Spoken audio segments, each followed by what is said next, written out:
Hey guys, welcome back to our channel Academic Maker. मैं doctor Nazish Hasan. I hope all of you must be enjoying this lockdown and must be suffering during this lockdown क्योंकि हर बार enjoying शब्द शोभा नहीं देता है. बड़ी मुश्किल हो गई है सभी को. सभी कई चीज़ों पे दिक्कतें आ गई हैं. सर्वाइवल मुश्किल हो गया है.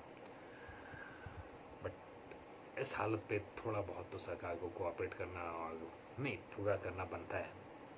अपने लास्ट वीडियो में हम लोगों ने बात की थी formal organisation, informal organisation, and today we are going to discuss अब two topics, that is delegation and decentralisation. Most probably अगर डिसेंट्रलाइजेशन के लिए अगर टाइम रहा तो विल बी डिस्कसिंग इट और else you will be finding the same thing in the next video, decentralisation.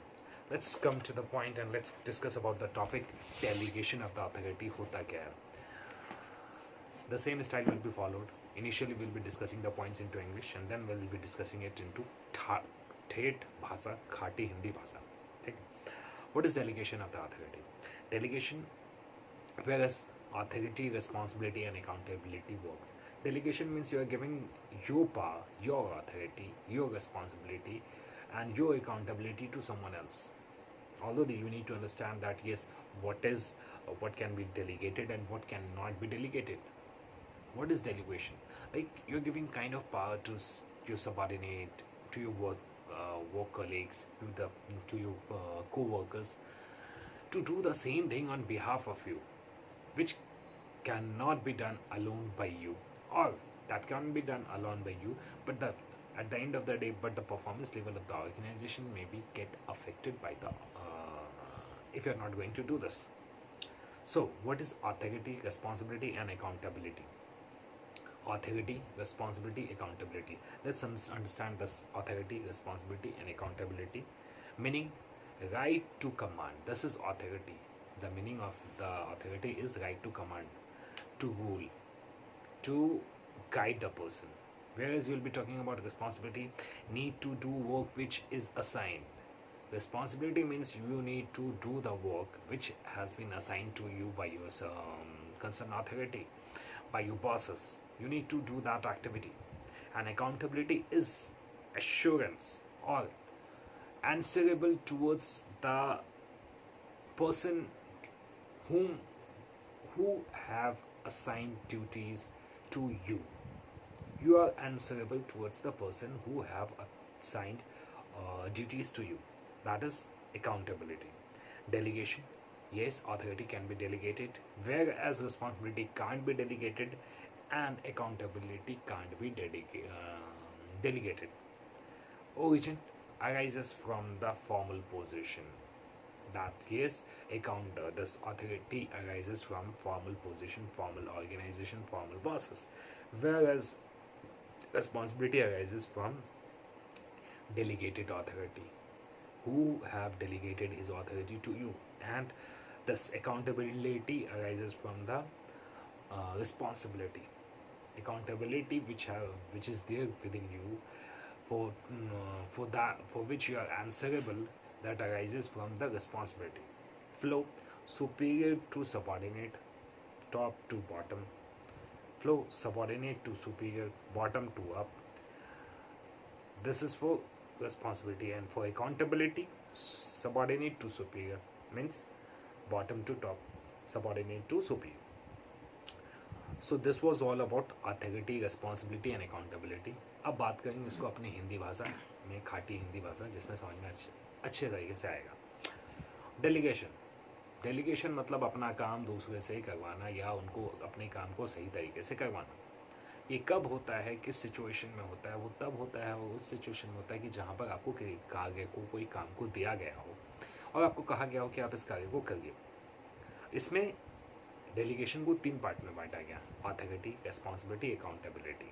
अब delegation क्या कर सकते हैं, ये सोच के बताना जगह.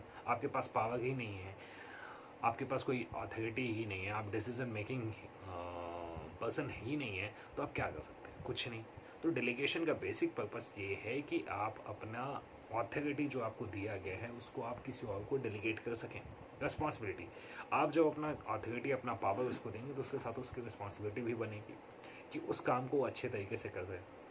और अकाउंटेबिलिटी, वो जवाबदेह होगा आपको कि हाँ उसने क्या, उसको जो काम मिला है उसको करना है या किस तरीके से करना है या कितना हुआ कितना नहीं हुआ, ये जवाबदेही को बोला जाता है अकाउंटेबिलिटी।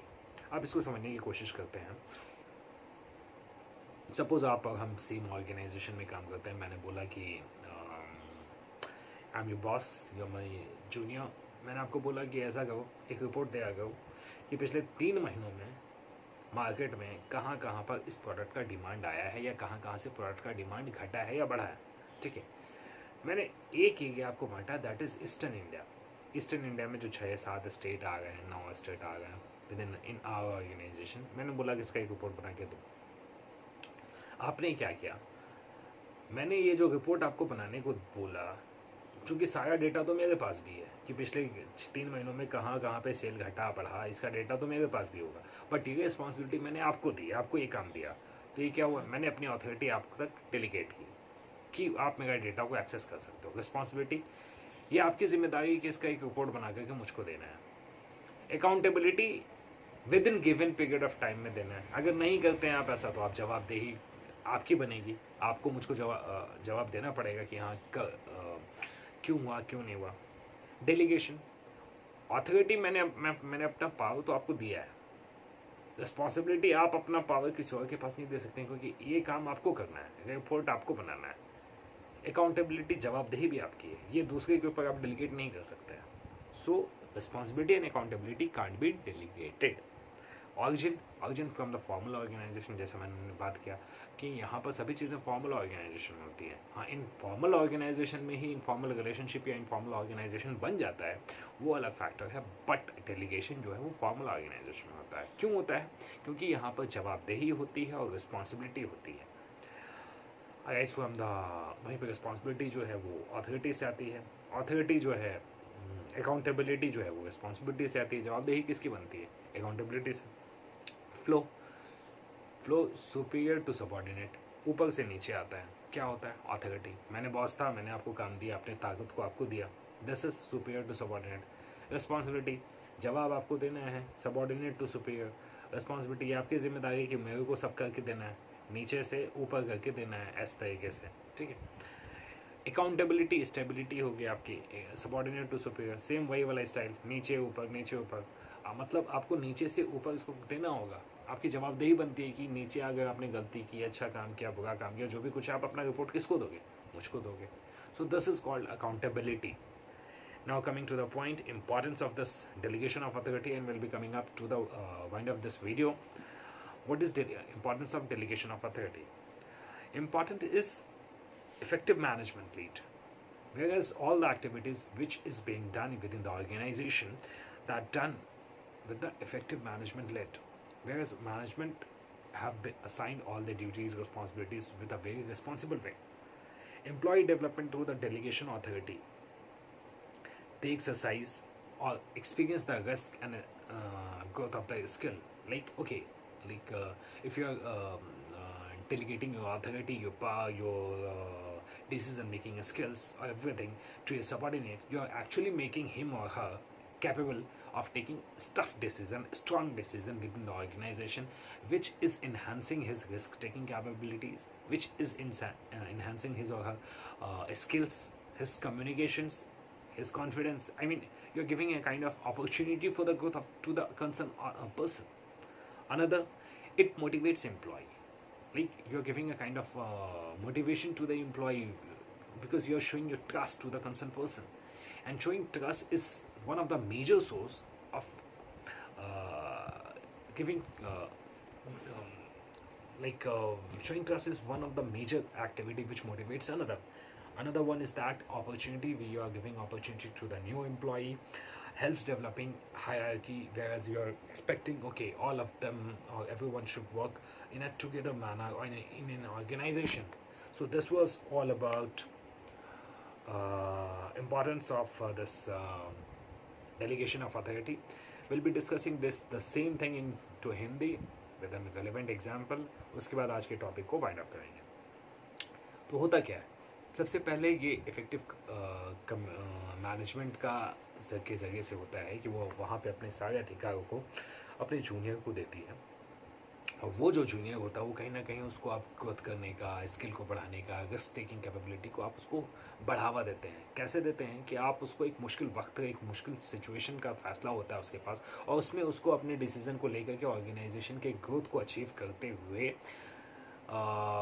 ऑर्गेनाइजेशन के टारगेट को अचीव करने का काम प्रेशर होता है, और साथ साथ में अच्छे तरीके से काम करने का प्रेशर होता है। So this is all about giving a kind of development opportunity to the employee with who's working within the organization, क्योंकि आप कहीं ना कहीं आप उस पर ट्रस्ट दिखा रहे हो, अगर तो उससे वो मोटिवेट होता है। न्यू एम्प्लॉई है तो वो ज़्यादा और मोटिवेट होगा। एक हायरार्की सिस्टम बन जाती है क्योंकि कैसे ऑर्गेनाइजेशन काम करता है, वो कोऑपरेशन होता है, अचीवमेंट ऑफ गोल्स होता है। ये सारी चीज़ें ऑर्गेनाइजेशन में होती हैं जो इसके सबसे ज़्यादा इंपॉर्टेंट होते हैं of delegation of authority. Authority can be delegated, responsibility can't be delegated, accountability can't be delegated. ये तीन चीज़ हमेशा याद रखना। Superior to subordinate, this is authority. Subordinate to superior, this is responsibility. Subordinate to superior, this is accountability. Importance वगैरह और delegation वगैरह वो सारी चीज़ों को हम लोगों ने डिस्कस किया। होप आपको चीज़ें बहुत अच्छे तरीके से समझ में आ गई होंगी। If you have any doubts related to a topic, you may ask in the comment section, or you can put this question into Telegram or WhatsApp, or the other details which have been provided to you in the description link. So till then, stay tuned. मिलते हैं अपने अगले video में. Thank you very much.